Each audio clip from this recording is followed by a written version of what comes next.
Mulibwanji from Keswick Village. This is the Rorschach Malawi update from the 8th of April 2025. A quick summary of what's going down in Malawi. The February 2025 Cost of Living Report by the Center of Social Concern said that Blantyre, in the southern region, is the most expensive city in Malawi.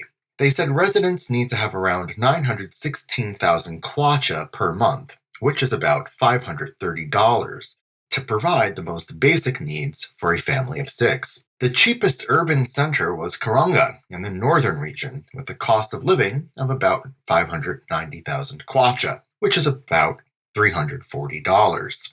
The report, which monitored prices of essential commodities across Malawi's urban centers, also revealed that the cost of living nationwide rose by 15%, from 695,000 kwacha, which is $400 in January, to 800,000 kwacha, which is $460 in February. Some of the factors leading to the high living expenses include charcoal, which is used for cooking, followed by housing and food items. The U.S. imposed a 17% tariff on Malawi as part of the new tariffs on countries worldwide. The U.S. hopes to help fix its trade imbalances and promote fair trade practices. For instance, they want to protect their manufacturing industry, especially in sectors such as technology products, vehicles, and pharmaceuticals.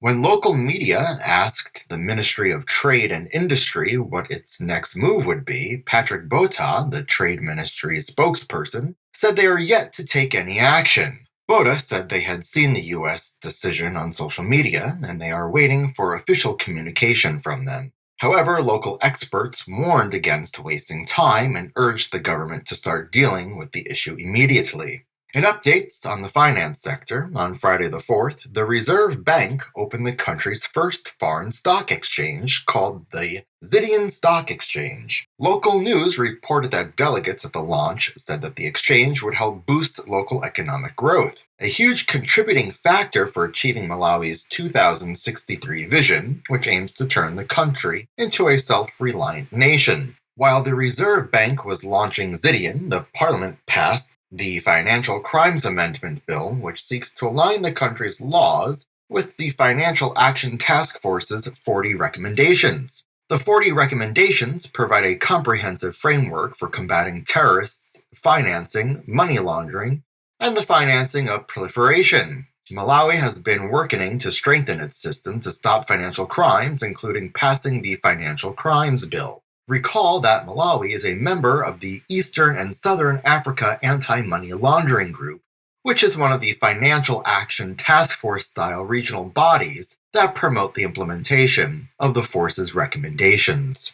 Still on finance, the Exchange Control Act, which was made into law in 1984, might be repealed and replaced by the Foreign Exchange Bill of 2025, which has passed in Parliament on Monday the 7th. The Foreign Exchange Bill introduces new forex measures. For instance, it says that a person who is not an authorized dealer cannot buy or borrow any foreign currency from another person. They can only do that at the bank or an authorized dealer, like an official forex office. It also says a person cannot sell or lend foreign currency to a person other than the bank or an authorized dealer. The Parliament also passed the Prison Act bill, repealing the Prisons Act, which had been in operation since 1956. The old act was discarded because it was formed during the colonial period and didn't adjust to current international standards. It also made it hard to implement laws that protected the rights of prisoners.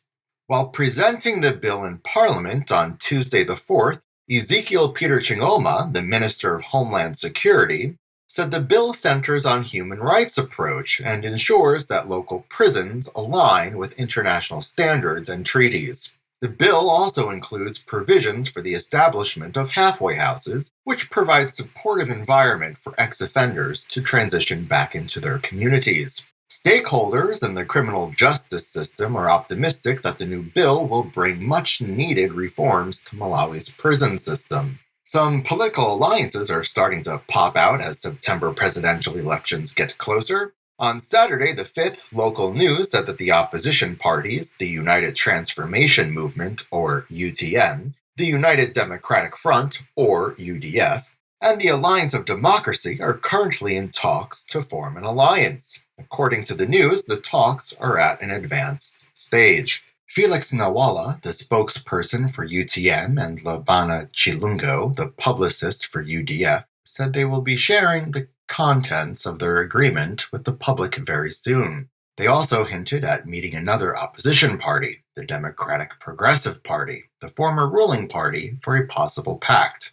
The Kamuzu University of Health Sciences, or KUS, is planning on introducing the Bachelor of Herbal Medicine program at its institution to improve traditional knowledge of health practices. Macpherson Malawi, the KU's vice chancellor, told local media that by incorporating herbal medicine into their academic framework, they will give their students a comprehensive education that harmonizes the best elements of both traditional and contemporary medicine. To pave the way for the new program, KUS partnered with the National Herbarium and Botanic Gardens of Malawi and planted herbal trees at its Kamiza campus in Blantyre. In the meantime, nurses now have a chance to work in Israel, thanks to the newly signed Nurse Export Deal, the Israeli government, which will help ease the high unemployment rate in Malawi's medical field.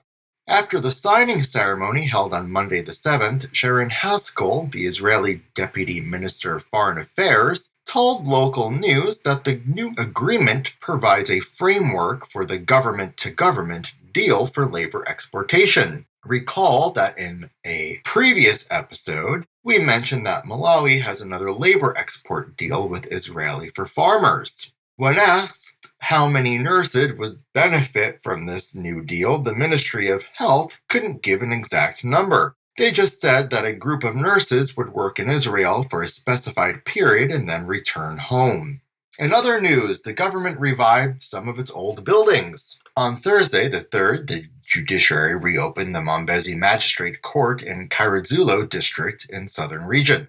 The court was closed in 2015 because it was uninhabitable and dilapidated. During the reopening, Chief Justice Rizin Mizgamanda said the judiciary is committed to taking justice to hard-to-reach areas to ensure marginalized communities have access to justice. He said this commitment is what led to the rehabilitation and reopening of the non-functional magistrate courts across the country. Local news said that the Jiranduzu district, only 5 out of 10 courts are functional, and they serve a population of almost 400,000 people. This has led to a huge delay in cases being sorted out. The Agricultural Development and Marketing Corporation, or ADMARC, received agricultural produce by train. The last time this has happened was in 1993. According to local news story published on Monday the 7th, the country's railway infrastructure was largely sidelined after Malawi transitioned to multi-party democracy in 1993. Road transport became the preferred method for transferring agricultural produce. The article said that it would have taken 33 trucks and over 67 million kwacha, which is about $39,000, to move the produce on road transport, but this time it only took one cargo train and 35 million kwacha, which is $20,000. ADMARC's use of the railway line follows rail maintenance work that the government has been carrying out since 2021. And to close this edition, some company is located in the Langazi House Office complex in the Longwe Center, Central, in the Central region, had tough luck on Thursday the 3rd after a fierce fire gutted the building. Some people who work in the building were shocked to see flames and thick smoke coming out from the building after their lunch break. Some were seen running out of the building with some items and documents, but local news doubted that they have saved much. Authorities have yet to share the extent of the damage or what caused the fire. Langazi House is home to several companies, including the offices of the National Commission for Science and Technology, the Environmental Affairs Department, and the Crime Department for the United Nations Development Program. And that's it for this week. Thank you for joining us. Enjoying the update? We hope so. Want to chat? Toss us an idea or ask us something? Email us at info@rorschach.com. Pitani bueno!